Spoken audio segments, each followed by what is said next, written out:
सत साहेब साधो भाई सभी को राम राम। बंदी छोड़ गरीबदास महाराज ने अभी तक आपको बताया चाणक्य अंग में कि किस प्रकार से साकट व्यक्ति की गति होती है। एक साकट व्यक्ति को, एक दुष्ट व्यक्ति को नरक में अपने कर्मों का भोग भोगने से पहले और कौन कौन सी जोनी धरनी पड़ती है, खासकर जो पंडित होता है उसके सातों के सातों जन्म का आपको विस्तार से बताया बंदी छोड़ महाराज ने। अब उसके आगे का जो सत्संग है, आगे की जो वाणी है, उसको सुनते हैं। यदि आप में से किसी ने अगर इसे नहीं सुना हो कि पिछले कौन कौन से 7 जन्म, कौन कौन सी 7 जोनियाँ धरनी पड़ती हैं, तो आप पिछला सत्संग सुन सकते हैं। अब आगे साहिब क्या कहते हैं, 48वीं साखी में साहिब कहते हैं, गरीब मन मर्दी किस काम है, ना ही भक्ति पसाव, संतों की संगत नहीं सो साकट सतभाव। कि भाई ये मन की जो तुम्हारा मर्दी, मर्दी मतलब ये मन मर्द हो रखा है कि तुम्हारे ये मन की मर्दानगी किस काम की है, यदि भक्ति में तुम अपने मन को नहीं लगा सको तो। ये किस काम का है मन, किसी काम का नहीं। संतों की संगत नहीं सो साकट सतभाव, जो संतों की संगत नहीं करता है वो जीव सत्य में ही साकट है। यानी संतों की यदि आप संगति नहीं करते हो, सत्संग में नहीं जाते हो, तो आप साकट हो। फिर क्या कहते हैं, और कौन है साकट? गरीब साकट के नहीं सील है, ना ही ज्ञान विवेक, साकट सब ही देश हैं, साधु जन कोई एक। कि कौन कौन है जिसके अंदर सील भाव नहीं, वो साकट है। जिसके अंदर ज्ञान नहीं है और जो विवेक का इस्तेमाल नहीं करता, वो दुष्ट है, साकट है। क्योंकि विवेक ही है जो आपको पार लगाने में सहायक है, और यदि विवेक का ही आप इस्तेमाल नहीं करोगे तो फिर आप कभी पार नहीं हो सकते। साहिब कहते हैं कि साकट ऐसा नहीं किसी एक जगह रहते हैं, साकट सब ही देश हैं, वो तो सभी देशों में निवास करते हैं। कोई भी स्थान हो, हर जगह आपको साकट मिल जाएंगे, लेकिन साधु जन एक, कोई एक। लेकिन जो साधु जन होते हैं वो साधु जन कोई इक्का दुक्का ही मिलते हैं। आगे कहते हैं, गरीब कनफुका गुरुआ मिले, पीतल को प्रणाम, साहिब की नहीं बंदगी, पूजत है पाषाण। गरीब कनफुका गुरु काल है, जम किंकर के दूत, गल में फांसी डार कर पकड़ लिए जे भूत। कहते हैं कि भाई कौन है कनफुका गुरु? कनफुका गुरु वो है जो कान में मंत्र फूंकता है, जो कान में मंत्र फूंकता है और फिर ये कह दे कि भाई ये नाम गुप्त है, किसी को बताना नहीं, ताकि किसी को पता न लग जाए कि भाई हमने गलत मंत्र दिया है। और क्या करता है कनफुका गुरु? पीतल को प्रणाम। पीतल की मूर्ति होती थी पहले, आजकल तो हर जगह पत्थर की है, नहीं तो पहले पीतल की मूर्ति गढ़ी हुई होती थी। कि पीतल को प्रणाम, उस मूर्ति को वो प्रणाम करवाता है। और साहिब की नहीं बंदगी, पूजत है पाषाण, पत्थर पुजवाता है लेकिन उस साहिब की बंदगी नहीं करवाता। वो है कनफुका गुरु, दुष्ट गुरु है, वो झूठा गुरु है। फिर क्या कहते हैं कि कनफुका गुरु काल है, कि ये जो कनफुका गुरु है वो वास्तव में काल ही है, ठीक है। और बोले जम किंकर के दूत, और जितने भी इस काल के जो दूत हैं, यमराज के दूत हैं, वे सभी के सभी कनफू के गुरु बन के इस संसार में घूम रहे हैं। गल में फांसी डाल कर पकड़ लीजिए भूत, ऐसे भूतों को तो गल में फांसी डाल के उनको पकड़ लो ताकि वो कहीं जा ना पाए। तो ये सभी के सभी दुष्ट हैं। और क्या कहा कि ये सारे झूठे गुरु हैं। गरीब झूठे गुरु को मत मिले, कौआ चाल कुजान, मान सरोवर बूझ ले हंसों के स्थान। गरीब हंस दिशा छानी नहीं, बानी शब्द विलास, झूठे गुरुयों परखिए पूजे ढाक पलास। गरीब लिंग बनावे गार के, बेल पत्र को तोर, या शिव की पूजा नहीं लागी मोटी खोर। क्या कहते हैं? ये आपसे कहते हैं कि चलो भाई शिव की पूजा करो। कैसे करो शिव की पूजा? सबसे पहले साहिब यहाँ बता रहे हैं कि झूठे गुरु, ये जितने बताए साहिब ने, ये सब झूठे गुरु हैं। कौन? एक तो जो कनफुका है, जो पीतल की मूर्ति को पुजवाता है, पत्थर को पुजवाता है, साहिब की बंदगी नहीं करवाता, ये सब के सब कन फूके गुरु हैं, ये सब झूठे गुरु हैं, ये सब काल के दूत हैं। पहले पत्थर की पीतल की होती थी, कागज़ की मूर्तियाँ नहीं होती थी, अब कागज़ की मूर्तियाँ बनने लग गई। तो कागज़ की मूर्तियों वो उनको चिपका के और उनके सामने प्रणाम करते हैं लोग, उनको पूजते हैं, उनके आगे घुमाते हैं दीप बत्ती। ये सब के सब कन फूके गुरु हैं, ये सब के सब साहिब कहते हैं काल के दूत हैं, क्योंकि ये साहिब की बंदगी नहीं करवा रहे। बेशक ये किसी न किसी के शरीर का बना रखी है मूर्ति और उसी भेष को ये पुजवा रहे हैं, उसी को भगवान बता रहे हैं। साहिब कहते हैं झूठे गुरु को मत मिले, कि झूठे गुरु से कभी मत मिलो।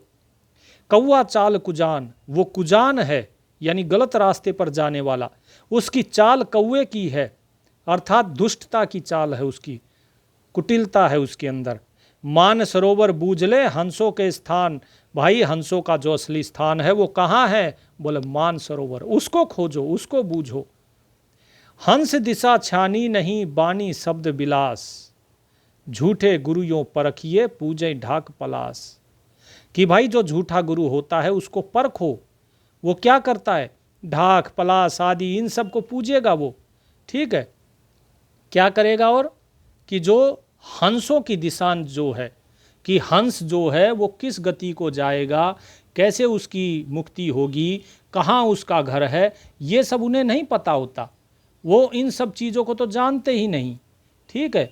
वाणी शब्द विलास, ठीक है। और वाणी जो है, इस वाणी को तो वो बिल्कुल भी नहीं जानते, वे केवल शब्दों में ही खोए हुए हैं। तो साहिब कहते हैं ना तो उन्हें उस परमात्मा की वाणी का पता है, ना परमात्मा के शब्द का पता है, ना उसके विलास अर्थात उस आनंद का पता है, और ना ही उन्हें हंसों की दिशा का पता है कि हंस किस रास्ते से जाएगा, किस प्रकार से उसकी मुक्ति होगी, कैसे वो मानसरोवर पहुँचेगा। तो इस प्रकार से जो झूठा गुरु है उसकी परख करनी चाहिए। पूजें ढाक पलास, ढाक पलास को पूजते फिरते हैं और क्या करते हैं कि लिंग बनावे गार के, गार अर्थात मिट्टी, मिट्टी के शिवलिंग बनाते हैं, पत्थर के शिवलिंग बनाते हैं, उसके ऊपर फिर बेल के पत्ते तोड़कर चढ़ाते हैं। साहिब कहते हैं ये शिव जी की पूजा नहीं है, तुम अगर इसे शिव की पूजा समझ रहे हो तो ये शिव की पूजा नहीं है, लागी मोटी खोड़, ये बहुत बड़ा धोखा लगा हुआ है जीव को, बहुत बड़े धोखे में जीवों को फंसाया गया है, ये वास्तव में शिव की पूजा नहीं है। फिर क्या कहते हैं? गरीब सूक्ष्म वेद को स्यों पढ़े ओ अंछर तू बाँच। अब आप देखना इस वाणी के अंदर जगह जगह आपको कहीं कृष्ण की स्तुति नहीं आएगी। कृष्ण के लिए साहिब ने कहीं कोई स्थान रखा ही नहीं, लेकिन उन्होंने शिव जो है, शिव के लिए उन्होंने कई जगह यहाँ पे उनकी प्रशंसा भी की है, कई जगह शिव की आरती भी आएगी, शिव स्तोत्र भी आएगा। तो ये सारी चीज़ें आती हैं। तो क्यों आती हैं उसका कारण बता रहे हैं कि सूक्ष्म वेद पर को शो पढ़े, ठीक है। अभी 4 वेद का तो आपको बता ही दिया कि चारों वेद साकट बता दिए कि चारों वेद क्या हैं? दुष्ट हैं। पहले बताया था, आप परसों का जो सत्संग था उसमें आपको बताया था कि साकट चारों वेद हैं और साकट पंडित पीर, ये सब साकट हैं, ठीक है जी। तो अब क्या बताते हैं सूक्ष्म वेद के बारे में कि सूक्ष्म वेद को स्यों पढ़े ओ अंछर तू बाच, सुरत सूक्ष्म से लाइए झांझ पीट मत नाच। ठीक है जी। कहते हैं जिस शिव की तुम पूजा कर रहे हो वो शिव तो सूक्ष्म वेद को पढ़ता है, ठीक है। वो इन चारों वेदों को नहीं पढ़ता। इन चारों वेदों को किसके लिए छोड़ दिए? ब्रह्मा पढ़ते हैं, देवता पढ़ते हैं, और जो संसार के जीव हैं उनको भरमाने के लिए चारों वेद हैं। सूक्ष्म वेद को शिव पढ़े ओ अंछर तू बात, सूरत सूक्ष्म में लाइए झांझ पीट मत नाच। तो अपनी सूरत को किस में लगाओ? उस सूक्ष्म में लगाओ, झांझ पीट के मत नाचो। लोग क्या करते हैं? लोग झांझ बजाना शुरू कर देंगे, ढपली बजाना शुरू कर देंगे, ढोलक बजाना, और मंदिरों में नाचते हैं। साहिब कहते हो नाचने कूदने से कुछ नहीं होगा, तुम सूक्ष्म में अपनी सूरत लगाओ, तब तुम्हारी बात बनेगी। जब तक सूक्ष्म में सुरती नहीं लगेगी तब तक बात नहीं बनेगी। फिर क्या कहते हैं कि सूक्ष्म वेद है पांचवा, जाकू पढ़े न कोय। सूक्ष्म वेद संतों पढ़ा, आवागमन न होय। कि सूक्ष्म वेद कौन सा है? सूक्ष्म वेद है पांचवा वेद, जिसका आपको अभी ये सरलार्थ बताया जा रहा है। ये है वास्तव में सूक्ष्म वेद का स्थूल रूप। ठीक है, उस सूक्ष्म वेद का, वेद अर्थात ज्ञान, और सूक्ष्म वेद अर्थात सूक्ष्म ज्ञान। और इस सूक्ष्म वेद को क्या कहा गया कि ये पांचवा वेद है। बाकी जो चारों वेद हैं वे तो देवी देवताओं तक ही सीमित रह गए, वो सब के सब काल तक सीमित हैं। उसके आगे का ना तो वेदों के अंदर ज्ञान दिया है, जो कहते हैं ना वेद हमारा भेद है हम ना वेदन के माहें, तो ये सब किसी की बनाई हुई कल्पनाएं हैं। वास्तव में वेद भेद जानते ही नहीं साहिब का। कौन जानता है? वो जानता है सूक्ष्म वेद। इसीलिए क्या कहा कि सूक्ष्म वेद है पांचवा, जाको पढ़े ना कोई। उसे कोई पढ़ता नहीं है। सूक्ष्म वेद कौन पढ़ता है? सूक्ष्म वेद संतो पढ़ा, आवागमन न होए। सूक्ष्म वेद को पढ़ने वाले संत हैं, और एक बार जब संत उसको पढ़ते हैं तो आवागमन से परे हो जाते हैं। इसीलिए साहिब कहते हैं कि भाई आवागमन नहीं होता अगर सूक्ष्म वेद को पढ़ा तो इसलिए साधो भाई इस सूक्ष्म वेद को पढ़िए। अभी आपको इसका सरलार्थ बताया जा रहा है। बहुत जल्दी गुरुजी इसका प्रकाशन कराएंगे, और इसका प्रकाशन होने के बाद फिर आपको ये दिया जाएगा। जो भी इसकी कीमत बनेगी जिस भी हिसाब से, भाई उतना आप सभी लोग सहयोग दीजिएगा। ठीक है, जो जो सूक्ष्म वेद लेना चाहें वो इसमें सहयोग दें, और अगर जो लोग नहीं लेना चाहते सूक्ष्म वेद, केवल वैसे सहयोग करना चाहते हैं, तो वो भी कर सकते हैं। जब सहयोग की बात आएगी, गुरुजी की आज्ञा होगी, तब आपको बता दिया जाएगा। तो क्या बताया कि सूक्ष्म वेद संतों पढ़ा, आवागमन न होए। आवागमन अर्थात आवागमन, जन्म मृत्यु से बच जाता है जीव। क्या कहा? सूक्ष्म सुहंगम एक है, नहीं अंचर की भूल। साकट को नहीं ठोर है, पांडे बोवें सूल। कहते हैं ये सूक्ष्म वेद ही एक सुहंगम है, अर्थात सबसे उत्तम है। नहीं अक्षर की भूल। तो यहाँ पे क्या कहा कि यहाँ पर कोई भी किसी भी अक्षर की भूल का कोई स्थान नहीं है। ठीक है, इस सूक्ष्म वेद में इसको पढ़ने वाला कभी अक्षरों में नहीं भूलता है, क्योंकि ये जो वेद है सूक्ष्म वेद, ये इन सभी अक्षरों के ज्ञान से परे का ज्ञान है। बाकी सब के अंदर क्या है? अक्षर ज्ञान। दिख तो इसमें भी आपको अक्षर रहे हैं, लेकिन वास्तव में इसमें जो ज्ञान दिया गया है वो क्या आपको कोई मंत्रों का ज्ञान है? क्या इसमें कोई आपको ऐसे मंत्र बताए हैं कि भाई आप इस मंत्र का जाप करो, इन अक्षरों का जाप करो? नहीं, इस चीज़ से परे है ये ज्ञान। इसीलिए कहा नहीं अक्षर की भूल, अर्थात सूक्ष्म वेद आपको अक्षरों में नहीं भटकाता, इसमें नहीं भुलाता। और जो साकट व्यक्ति होता है, जो सूक्ष्म वेद नहीं पढ़ता, क्या कहा कि साकट को नहीं ठोर है, पांडे बोवें सूल। और जो साकट व्यक्ति होता है उसको कोई ठोर ठिकाना नहीं होता। पांडे बोवें सूल, और जितने पंडित हैं वे सभी के सभी क्या कहते हैं? सूल बोते हैं, जीव के रास्ते में और अपने रास्ते में भी। क्या कहा? ग्रीबोवत सूल बबूल हैं, ज्ञानी गुरुवा पीर। झूठे आठों गाठ हैं, यो मन धरे न धीर। ग्रीब नैन देख सरवण सुनो, परख परीक्षा ले है। कनफू का श्यो मत मिले, गल में फांसी दे है। क्या कहा कि बोवत सूल बबूल हैं, ज्ञानी गुरुवा पीर। जितने भी ज्ञानी हैं, जितने भी गुरु हैं, जितने भी पीर हैं, कौन? जो साकट हैं। जितने भी ये साकट ज्ञानी गुरु और पीर हैं, ये सब के सब सूल बोते हैं, बबूल बोते हैं, बबूल के कांटे जीवों के रास्ते में, उनके मुक्ति के मार्ग में।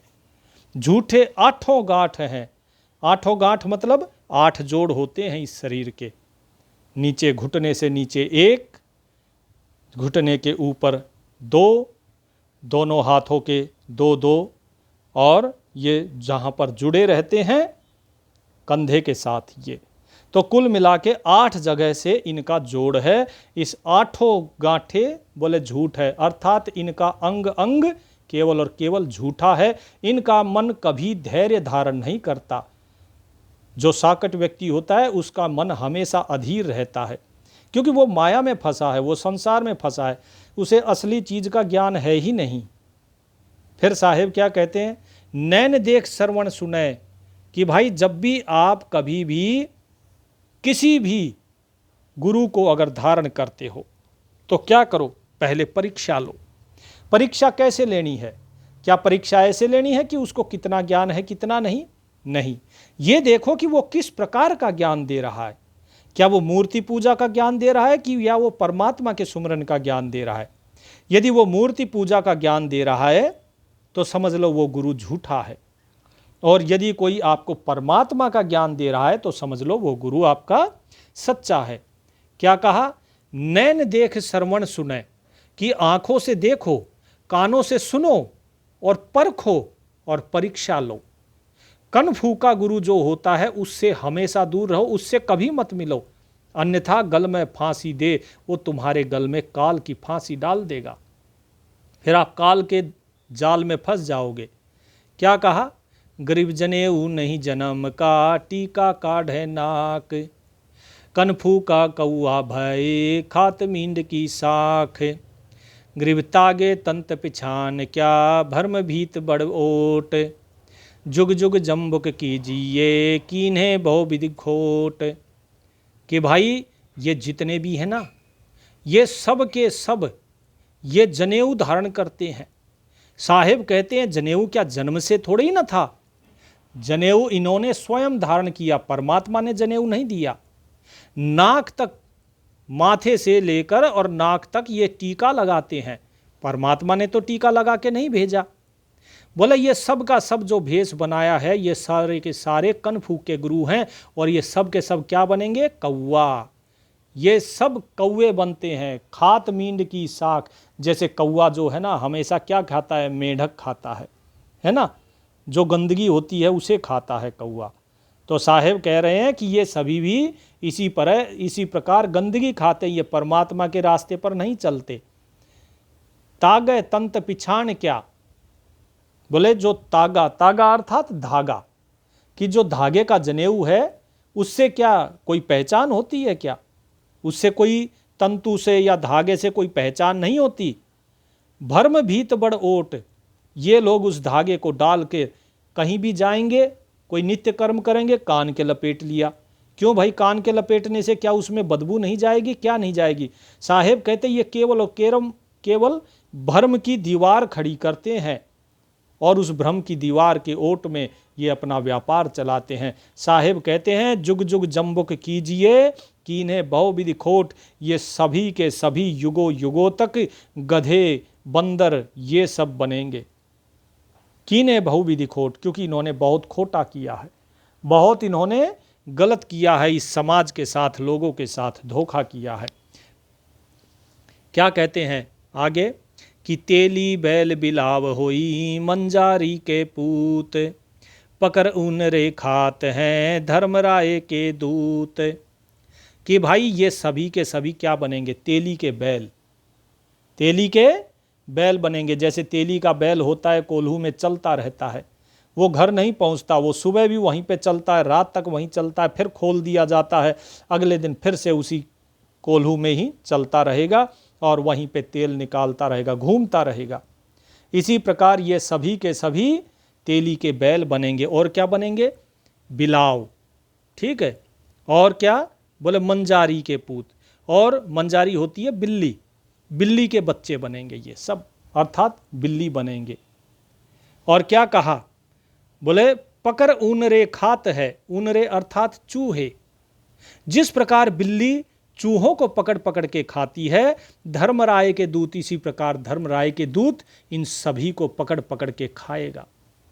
अर्थात ये सभी के सभी काल के दूत इनको पकड़ कर ले जाएंगे, काल के जाल में ये सभी के सभी फंसेंगे।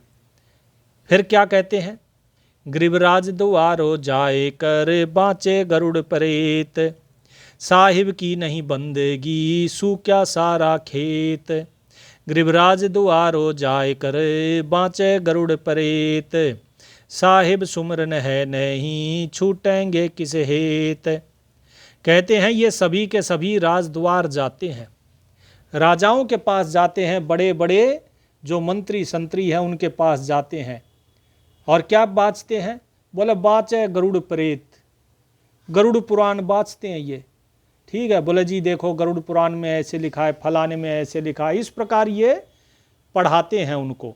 ठीक है, और क्या कहा कि साहिब की नहीं बंदगी सूख्या सारा खेत, साहिब की तो ये बंदगी करते नहीं, साहिब से तो ये दूर हैं, सूख्या सारा खेत, इनका सारा खेत अर्थात ये शरीर, सारा शरीर जो है सूख जाता है, अर्थात इसकी जो श्वासें होती है, श्वास रूपी जो धन होता है इसके सारे शरीर के अंदर, वो सब खत्म हो जाता है, ऐसे ही व्यर्थ चला जाता है ये शरीर। राजद्वारों जाए कर बाँचे गरुड़ प्रेत, साहिब सुमरन है नहीं छूटेंगे किस हेत, साहिब का तो सुमरन है नहीं इनके पास। अब बताइए छूटेंगे कैसे?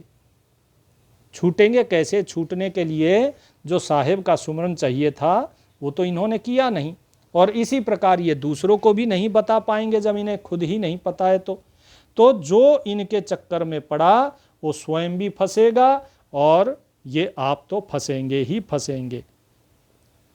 साहिब फिर क्या कहते हैं?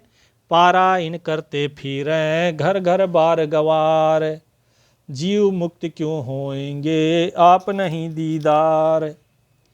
कि ये क्या करते हैं? पारायण करते हैं। किस चीज़ का? पारायण पाठ करते हैं, यानी कि अखंड पाठ।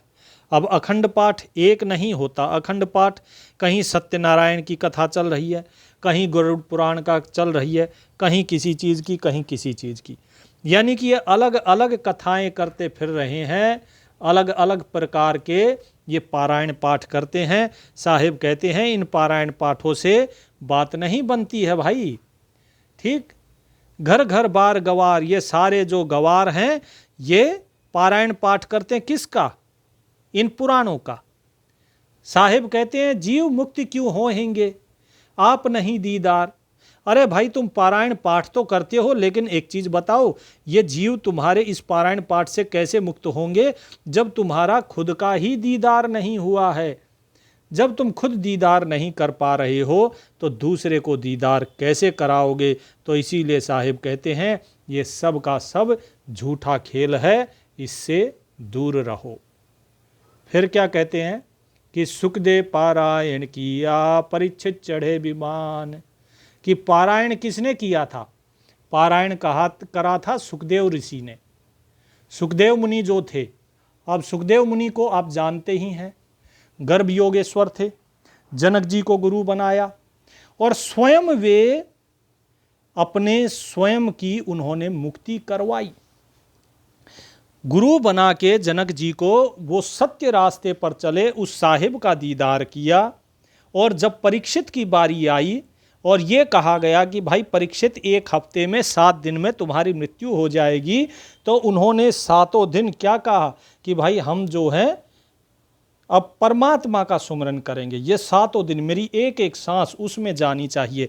तो सुखदेव जी ने पारायण का पाठ किया, मतलब जो कहते हैं ना कि भागवत का पाठ किया, प्रभु का गुणगान किया, और प्रभु का गुणगान करते करते बोले परीक्षित चढ़े विमान, और परीक्षित जो है वो स्वर्ग के विमान में गए। मुक्ति नहीं हुई, स्वर्ग मिला उन्हें। तो साहिब यही चीज़ बता रहे हैं कि भाई देखो ये तभी संभव है जब सुखदेव जैसे ऋषि होंगे, जब सुखदेव जैसे ज्ञानी होंगे।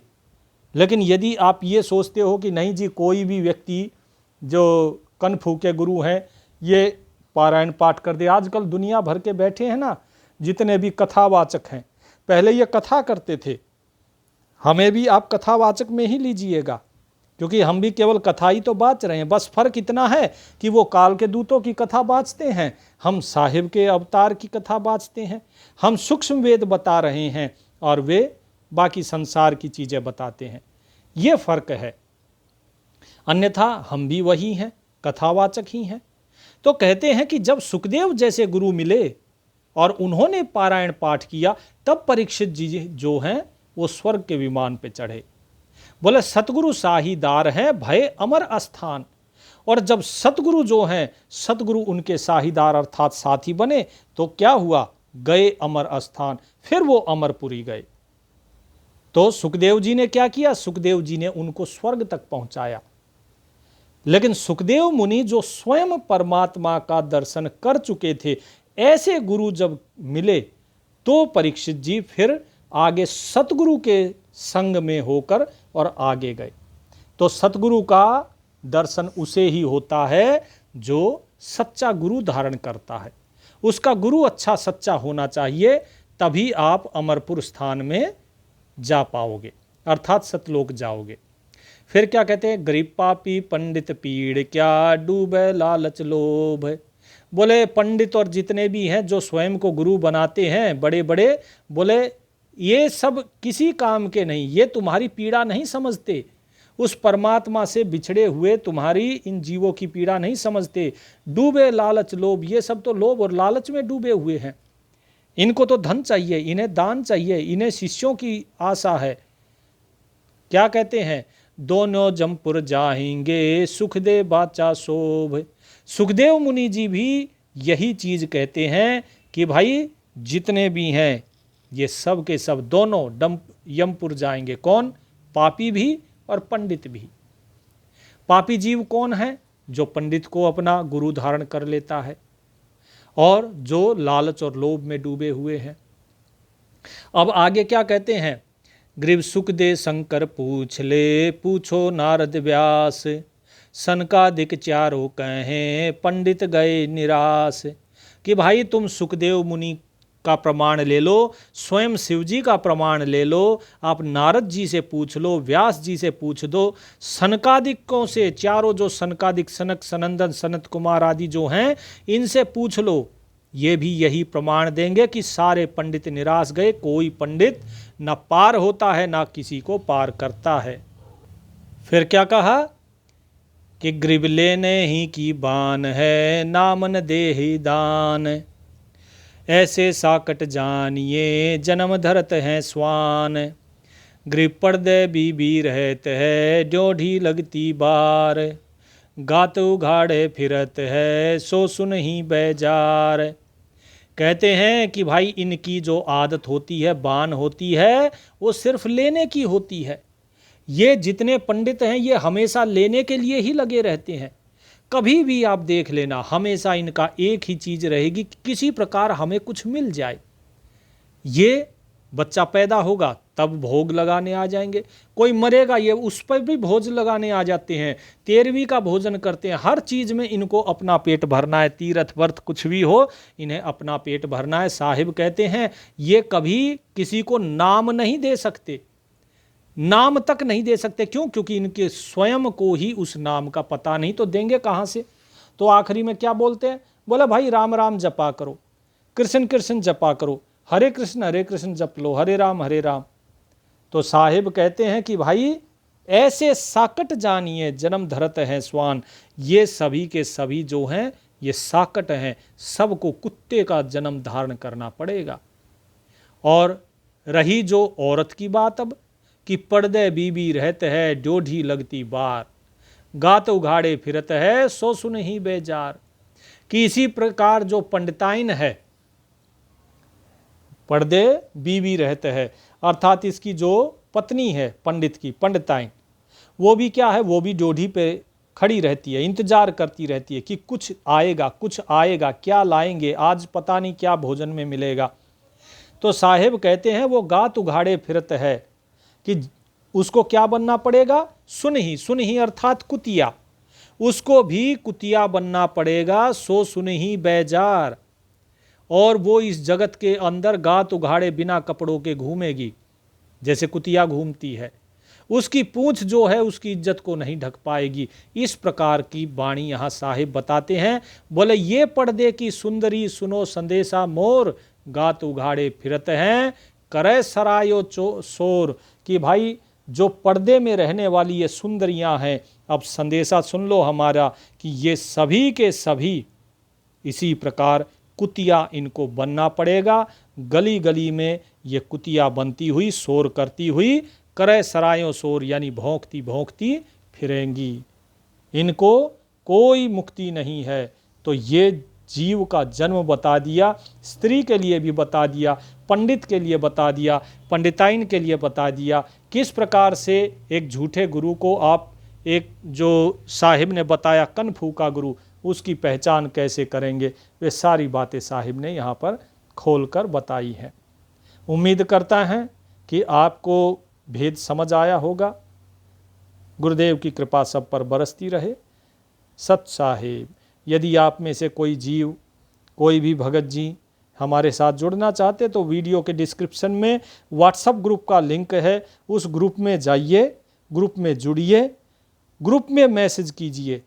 वहाँ पर आपको ग्रुप में जुड़ना है, वहीं आपको नामदान दिया जाएगा। यदि किसी को कोई शंका है, कुछ और है, तो आप केवल मैसेज करिए, उसमें आप कॉल मत करना, फ़ोन नहीं करना। डायरेक्टली बहुत से लोग जो है फ़ोन कर देते हैं, फ़ोन नहीं करना, केवल व्हाट्सअप कीजिए। यदि कोई भी प्रश्न है व्हाट्सअप कीजिए, फ़ोन नहीं। सत साहिब।